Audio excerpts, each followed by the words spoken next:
Et salut à tous, c'est Captain et je vous retrouve pour la critique de l'épisode 13 de The Flash.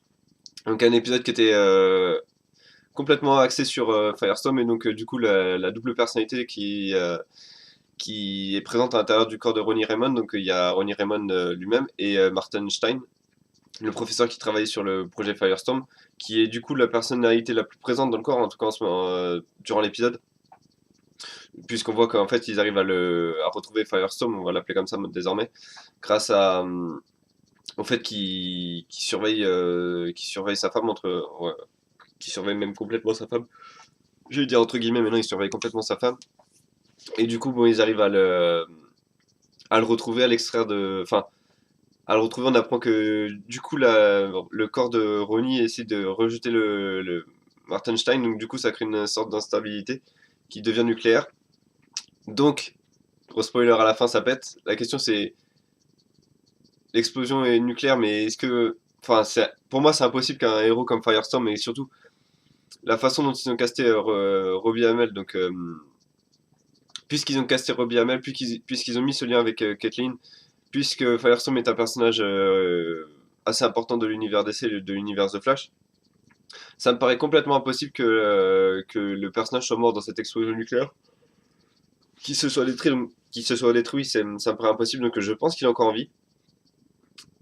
Probablement que l'explosion a résulté peut-être dans une trop forte concentration de pouvoir et qu'à l'intérieur de son corps, enfin à l'intérieur de cette explosion, son corps a pu gérer ça et grâce à ses pouvoirs. Enfin, je pense que ça va se passer comme ça parce que ça me paraît quand même chaud de nous présenter Firestorm, etc. pour nous dire bon bah il meurt comme ça quoi.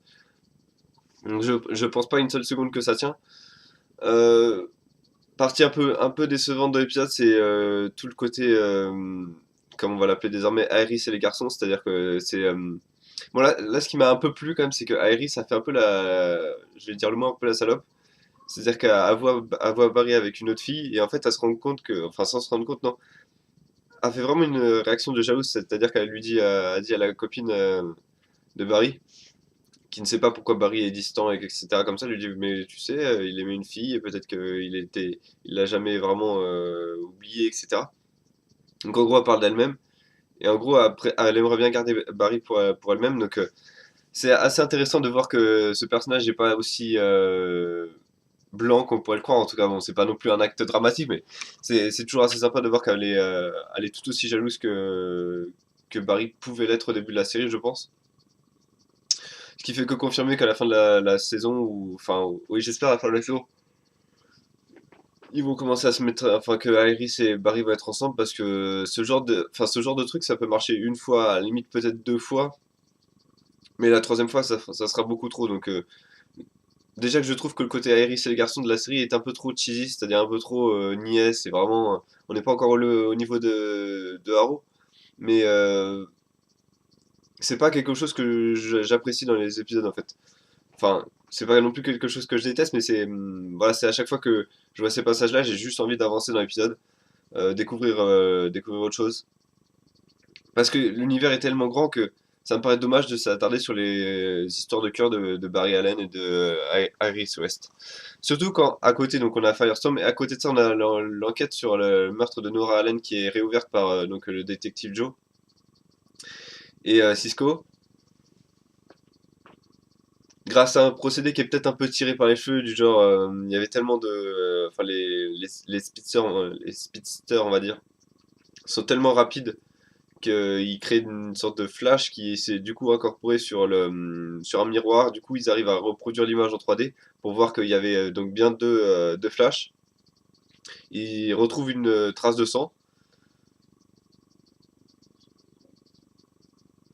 Du coup, j'ai eu un gros bug parce qu'en fait, du coup, la trace de sang appartient, encore une fois, gros spoiler, à Barry, mais en adulte, donc Barry Allen en adulte. Donc, comme je le pensais, comme je l'avais dit dans une vidéo, je sais plus comment elle s'appelait, mais c'était pendant l'intersaison là. J'avais dit que c'était possible que le Reverse Flash soit en fait Barry Allen, qui revient dans le passé et qui n'a du coup pas, n'ayant pas pu sauver sa mère, devient complètement fou et enfin, s'attaque à The Flash pour l'entraîner pour peut-être qu'il soit plus fort que lui. Ça peut être une façon parce que dans les Flash, il y a comme ça un des professeurs Zoom, je sais plus lequel, qui est en fait une sorte de professeur fou un mentor fou de Barry, qui veut vraiment le pousser à bout pour le pousser à bout de ses limites, pour qu'il devienne plus fort et devienne vraiment le Flash qui est censé être. Ce qui peut être le cas. Ce qui peut être également le cas, c'est que le professeur Wells est Barry, Barry du futur qui est revenu dans le passé, mais qui souhaite repartir dans le futur maintenant qu'il a créé, qu'il s'est créé lui-même entre guillemets en vrai Flash. Donc maintenant, ça ouvre plein de possibilités. Ce qui est sûr, c'est que maintenant, avec ça, les voyages dans le temps vont arriver très rapidement dans la série. C'est-à-dire que les producteurs l'avaient déjà dit, je crois, dans l'épisode 14, que oui, l'épisode 14 allait être les épisodes qui introduisaient ces retours dans le temps, ces voyages dans le temps. Ça va être le cas, donc je pense, avec cet épisode et avec cette intrigue. Donc voilà, j'ai vraiment hâte de découvrir ce que c'est. Ma théorie, enfin, je vais la dire tout de suite. Je pense qu'elle est fausse, mais il y a les producteurs et l'acteur ont Grant Costin, donc qui joue Barry, ont dit que l'épisode 15 allait être un gros twist quant à la vraie personnalité de Reverse Flash. Donc selon moi, peut-être, enfin j'annonce que Reverse Flash est le Barry Allen du futur qui est revenu dans le passé pour essayer de sauver sa mère, qui n'y est pas arrivé, qui est devenu complètement fou, à la limite peut-être perdu ses pouvoirs, ou en tout cas a décidé de comment dire, de s'entraîner lui-même pour qu'il ne lui arrive pas pour que lui-même en fait puisse revenir encore une fois dans le passé et cette fois-ci sauver sa mère. C'est peut-être jouable comme ça. À moins que Barry soit en fait le deuxième Flash qui était dans la pièce parce qu'on sait pas du tout qui c'est. Et donc il a essayé de sauver sa mère, de sauver sa mère. Il s'est peut-être pris un coup de couteau, ce qui expliquerait le sang sur le mur. Voilà, c'est à peu près tout ce que je voulais dire sur cet épisode. Donc je vais lui mettre un 7 sur 10 parce que l'intrigue sur Nora Allen s'est épaissie. Mais tout le truc sur Firestorm, j'ai trouvé que c'était peut-être un peu dommage de. Enfin, en même temps, c'était pour développer le personnage de Stein avant de probablement développer le personnage de Ronnie Rayman pour le futur de la série. Mais j'ai trouvé que c'était un peu dommage, très lent, surtout au niveau du rythme. Euh, et puis, avec encore une fois le côté Iris et les garçons qui est pas top, quoi, qui pompe pas mal de temps dans l'épisode pour pas grand chose, j'ai trouvé. Voilà, j'espère que vous avez aimé cette critique. Donc, si vous l'avez aimé, n'hésitez pas à me le dire dans les commentaires. Si vous avez vu l'épisode, n'hésitez pas à me le dire dans les commentaires également. En attendant, moi demain, il y aura la critique de Haro et puis plein de choses qui arrivent sur la chaîne. Il y a la sortie de jeux qui reprennent. Donc là, on va avoir le test de Evolve qui devrait arriver, suivi par The Order, etc. Donc, pas mal de choses qui arrivent sur la chaîne. En attendant, moi, je vous donne rendez-vous donc demain et samedi pour la review de Constantine. Et sinon, la semaine prochaine pour la review du prochain épisode de The Flash. Donc, à bientôt.